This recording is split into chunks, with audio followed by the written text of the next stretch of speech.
a tutti! Welcome to GCN Show! Hey everybody, I'm Esteban Chavez and welcome to GCN Show. I'm the world famous Kevin Grishcott and you're watching GCN on YouTube. What's that? Yeah, I never heard of you either.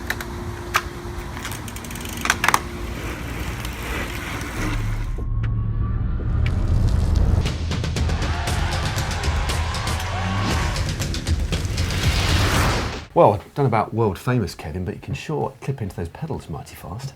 Anyway, welcome to the GCN Show. Coming up, we take a look back at what was a very exciting weekend of racing at the Vuelta. And with lots of other racing going on, we also get a glimpse of the form of some of the favourites coming towards this year's World Championships. Yeah, we've got loads more cool tech from Eurobike, some anti-tech in Bodge of the Week, a bit of dab, and of course, all of our usual features as well. Anti-tech? Yeah, I think we're going to hit us with some dab. And maybe a Kobe. Yet again, the Vuelta A España has given us some of the most exciting racing of the season so far. Following the first rest day of this year's 3-week event, Chris Froome came out showing that he is more than hungry to try and do the Tour Vuelta double in 2016. He won on top of the steep slopes of the Peña Cabarga, which incidentally is where he took his maiden Grand Tour victory 5 years ago in the very same race. And it was really from that point that we saw that this year's Vuelta is pretty much a two-horse race. Yeah, the two following slightly undulating stages after that actually saw two first-time stage winners. We had Jens Kukele of Orica Bike Exchange and then Lamprey Meridia's Valerio Conti. Then stage 14, actually almost unbelievably, saw another first-time Grand Tour stage winner, and that was Robert Hesink of Lotto NL Jumbo. But that stage potentially was more notable for another little shift on the GC when Simon Yates took a bit of a long ranger, escaped the clutches of the peloton and moved himself up to 4th. That was an incredible ride, wasn't it? It's been a fantastic race, but it was stage 15, the second shortest of the Vuelta this year, only 118 Ks, that saw some of the most spectacular, unpredictable and thrillingly exciting racing that we've seen. Because Nairo Quintana and Alberto Contador both attacked the first climb of the day, which was uncategorised, ripped the field to shreds, took 14 riders with them, a couple of Tinkoff riders and also a couple of Movistar riders in the mix as well. And they isolated both Chris Froome, Esteban Chavez and Simon Yates. Chris Froome had no teammates at all, and that resulted in essentially his Vuelta hopes being left in tatters because he conceded 2 minutes and 47 seconds to Quintana on the day. Contador then vaulted up to 4th overall, whilst Chris Froome now sits 2nd at 3 minutes and 37 seconds with still 6 stages to go. Amazing to isolate 3 people, isn't it? It is. That's not, yeah, you know what I mean. It's time now for Caption of the Week. We'll give you a glimpse of last week's photo, which was this one. And the winner is Daniela Mirnik, who said this: "You just watch him chase down Team Katusha." It's pretty good, that. That is really good. Genuinely. Well, Almost as good better as than ours. our ones. Well, almost as good as ours. Much better than ours. This week's photo, meanwhile, Daniel, get in touch on Facebook. We should send you out a GCN Camelback water bottle. This week's photo is this one of Si with a melon helmet on. Get us started, Matt. Okay, I'll start off with this. Does this count as one of my 5 a day? Very good. Hang on a minute, I'm not sure I get that. Well, it's like a piece of fruit on your head, isn't it? It's like a melon. It's like one of your 5 bits of fruit or veg per day. Well explained. If you can do any better than that, leave your captions in the comment section just down below, and we shall choose a winner this time next week. You will do better than that. I think you might, yeah.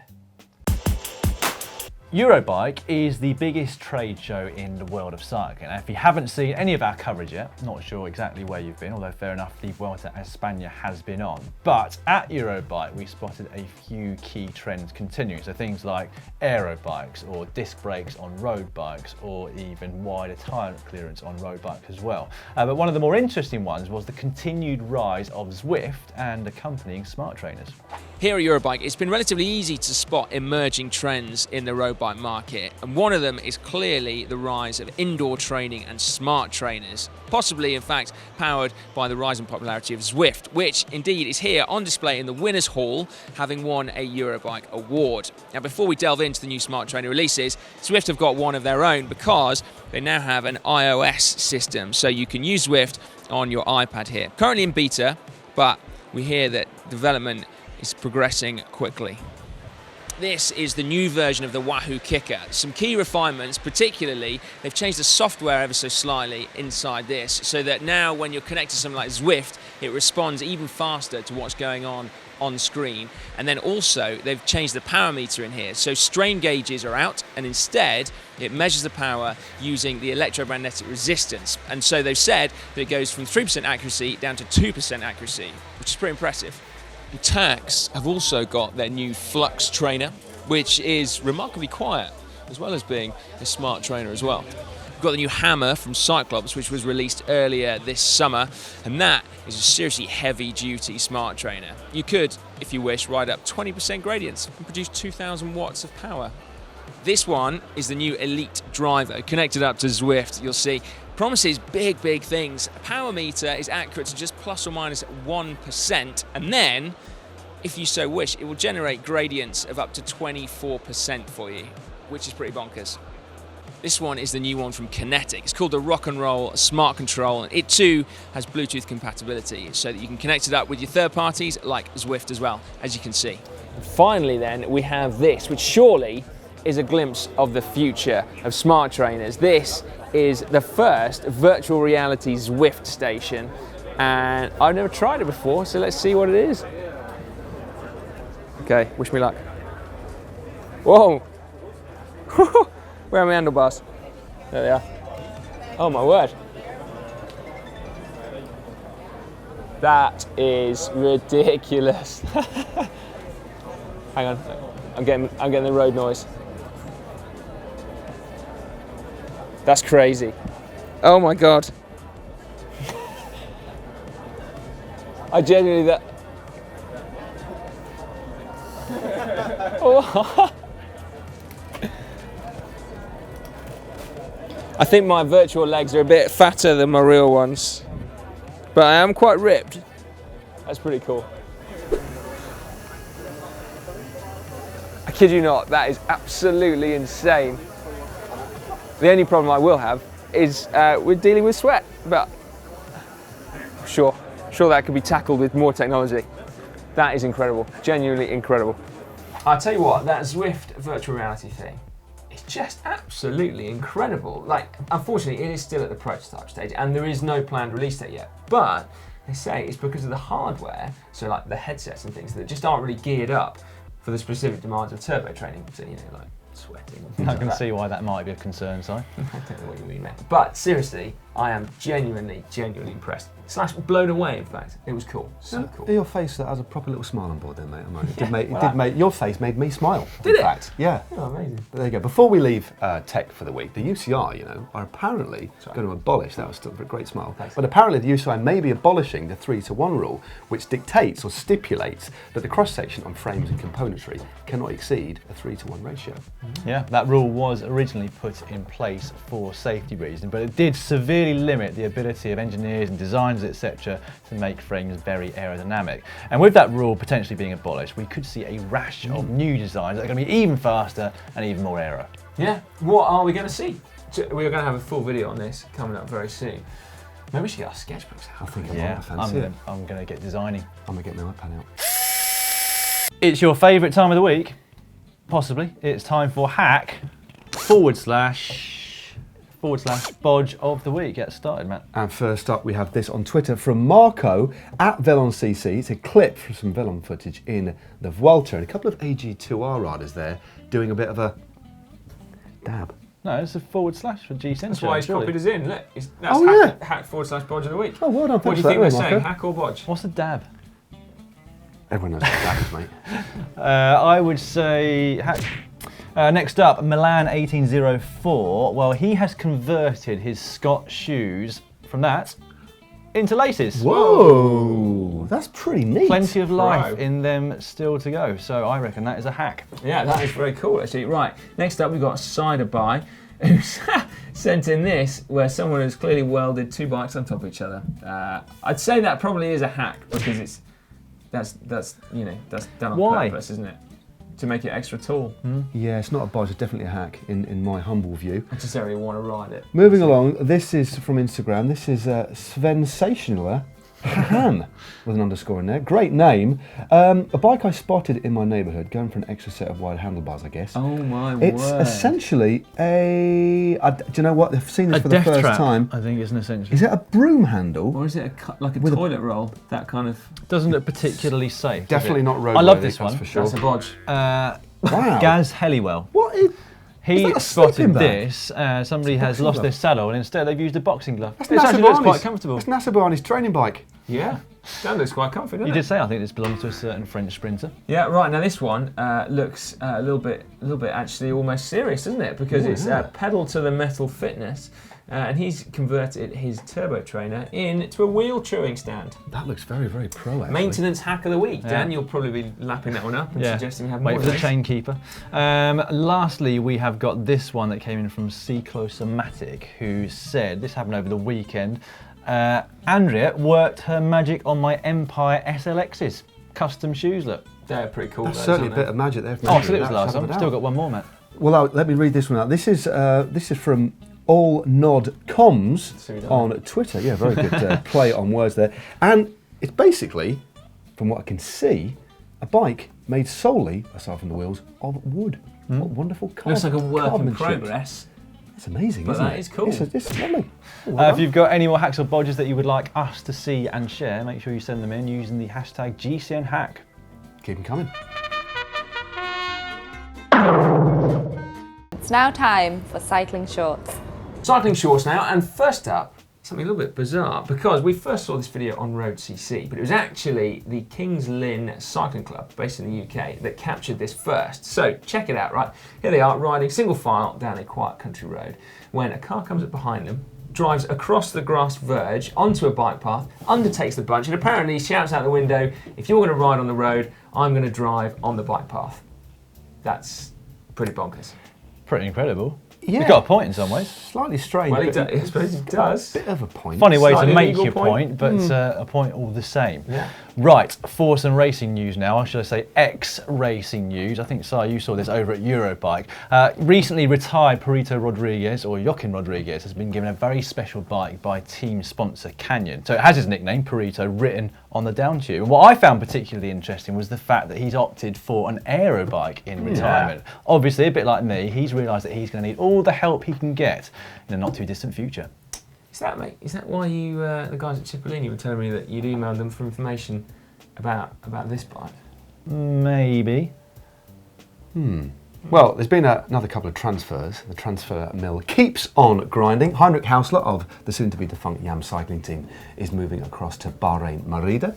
Meanwhile, double Vuelta stage winner Gianni Meersman of Ethics, now he's off to Fortunato Vital Concept, the French Pro Continental squad. Quite an interesting move. It is, yeah. Right, now I have got another little video for you. Okay, this one comes from stage 1 of the Tour Cyclist Antenne Réunion. Oh, I saw that. Isn't it horrific? So, good. this man drags some of the finish barriers across the finish straight in front of the lead group of riders, causing a really, really nasty crash. And it turns out that he was the father of one of the competitors who had been caught up in a crash early on, and he was basically protesting against a commissaire that hadn't neutralised the race when his son went down. So he took matters into his own hands. And, worst of all, he got fined just 300 euros for that. It should have been locked up, That in my is opinion. absolutely What an absolute mental. nutter. Can't believe it. Terrible, isn't it? Anyway, on to a different finish, much slower one, this time from the Vuelta A España on Sunday. The stage won by Gianluca Brambilla of Ethics Quickstep, but 93 riders were allowed to continue the following day on the Monday, having finished well outside the time limit. Over 50 minutes down on the race winner and over 20 minutes outside the time limit.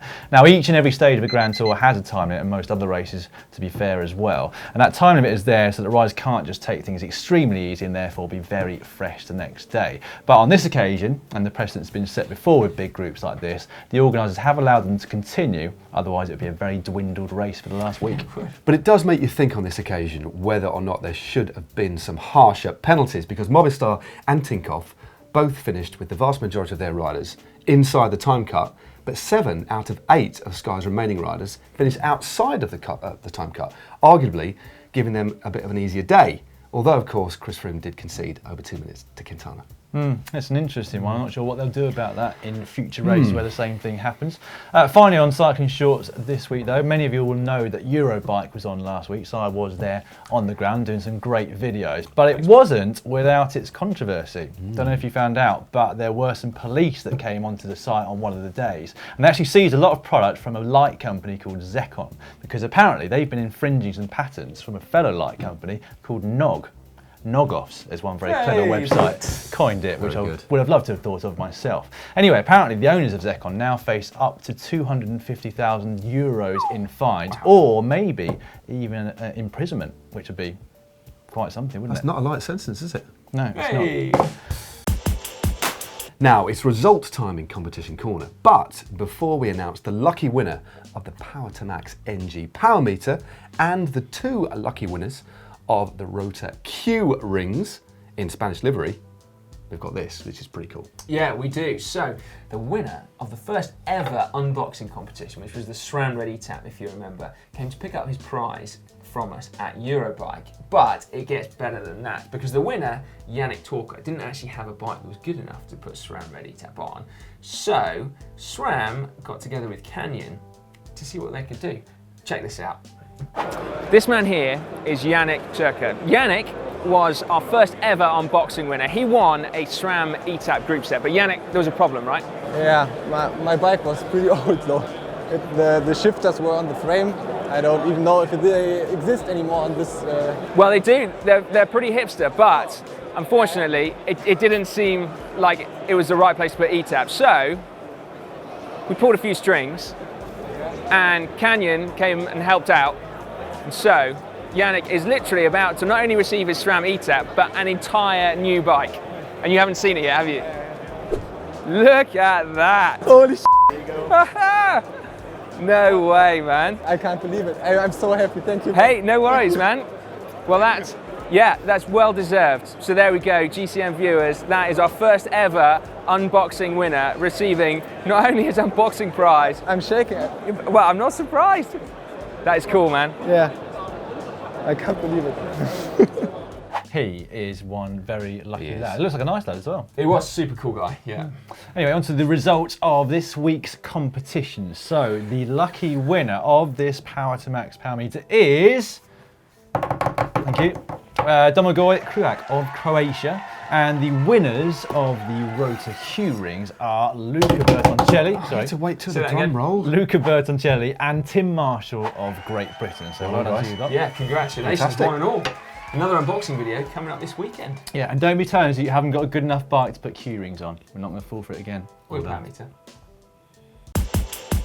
With this year's World Road Race Championships taking place in Qatar and therefore almost completely flat, the likelihood is, well, 99.9% sure it's going to end up in a big bunch sprint. There have been very few chances at the Vuelta A España for sprint finishes this year, and that means that any of the riders who have got hopes of donning the rainbow bands at the end of this year have been choosing a variety of different races as preparation. A lot of them took place over the last week. Yeah, first up, the Tour of Britain. The opening stage was won by Andre Greipel of Lotto Soudal, ahead of another fast man, Caleb Ewan of Orica Bike Exchange. Yeah, meanwhile, over in Norway at the Tour de Fjords, it was local rider Alexander Kristoff who took the overall honours in the 5-day race, and with it, 3 stages in the process, showing he is quite possibly going to be a man to watch in Doha as well. A Belgian cycling classic, formerly Paris-Brussels, took place in Belgium, of course. It's one of the oldest races in the world, and it was won by Tom Bonen of Ethics Quickstep, his 3rd victory of the year. His raw power as he came up to the drag towards the line, which is too much for Demar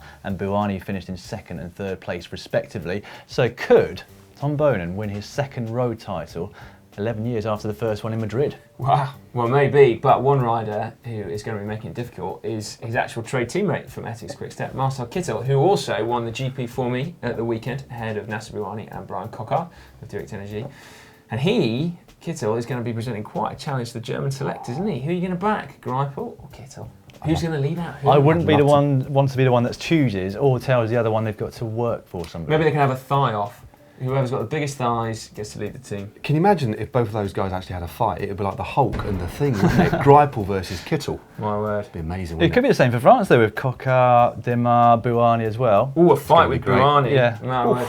Buani and Cockard. Cockard just wouldn't stand a chance against Buani, would he, I'm afraid. Meanwhile, women's racing, it was a 1-2 for Bowls Diamonds riders and local riders at the 6-day Bowls Rentals Tour in the Netherlands. It was Chantal Black who took the overall win with Ellen van Dijk in second. But Katia Nieuwedoma actually took 2 stage wins, but that wasn't enough for the overall, given the relatively poor performance of the Rabo Liv team in the team time trial. Do you know what? I think I can hear an alarm going off, and it can only mean one thing. What's that? It's time for GCN's Wattage Bazooka!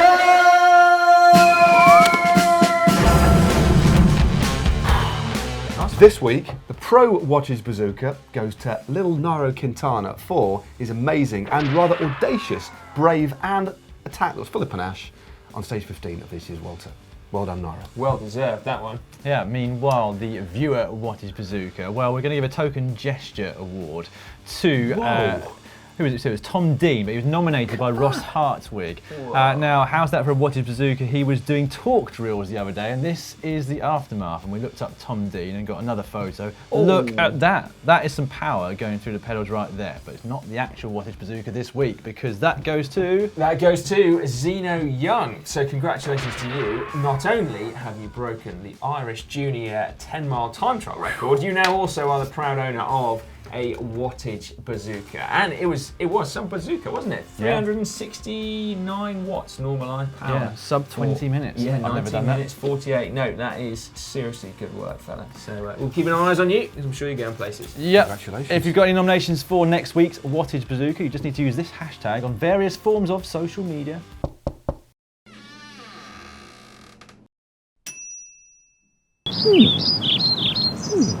Dom has chosen 2 tweets of the week for you this time around. The first of those comes from Chris Froome at the Vuelta, who wrote, "At least I figured out which way to point the Grand Duquet. 2011 versus 2016. Yeah, definitely a struggle going on with the initial one there, isn't it? Good bounce, Chris, good bounce. Well, next up we have this tweet from Bowles Dolmans, the team in fact. That's a send-off with style. Evelyn Stevens gets recognition from her teammates at the GP Plouay last week. That is actually a pretty cool picture. That's super good. What a career she's had as Do you well. think they all finished and then went round for another little go at the finish line? Otherwise they've all just been dropped. Do we like a Or finishing straight or of finish honour? top 5? And we know that didn't happen. No, exactly, which is why I'm thinking that maybe, because your team manager was like, it's a really nice send-off, but you've all just been dropped. Like, Yeah, what kind of, they look a little you haven't bit got relaxed. a UCI point amongst you. Good point. Maybe she got told off as well. I think we might be overanalyzing this. Possibly, yeah. Anyway, No, it's a top lovely tweet. shot. It's a Wicked. top tweet. Brilliant. It's time now for comment of the week. Now, first up, we have this from Peter McLean, who says, Dan's hair looked ready for a lift-off a few times. This is under Bowl Command's Pro Bike. It really did, actually. Looking at things there, yeah. It's not often that wayward. Right, next up, we've got this one from John O'Brien, who's, thank you very much, Matt, who says, that was the most unnecessary use of a pointer I have ever seen. Was it the most or now the second most unnecessary? What? Second most, I would imagine. Yeah, I think this is the most unnecessary use of a pointer I've ever seen, but thank you very much for your comment. We can't possibly go through comments of the week this week without referring to the many comments underneath the secret tech video that Si shot over in Eurobike. Here's a prime example from Lane V. Rejected handshake, like a pro. It really was quite a snub. What on earth did you do to him to get that? I was a little bit late. Late? How can you be late? Well, I got a bit carried away with the Eurobike fashion show.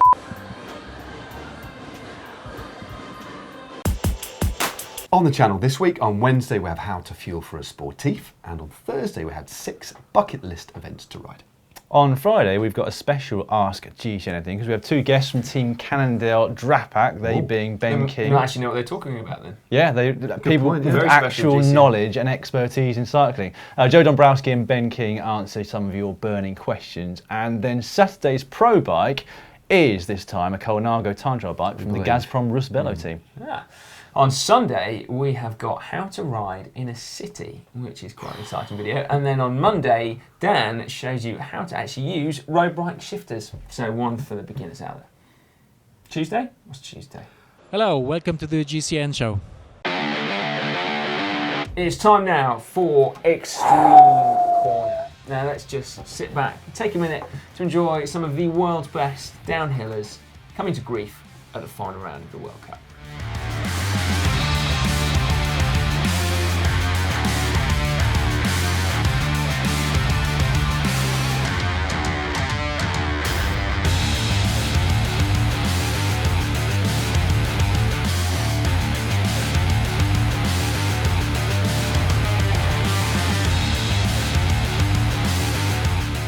I didn't really enjoy that, just looked painful. I tell you what though, I reckon you probably would have done a better job with that, Matt. I probably could have just... Yeah, definitely.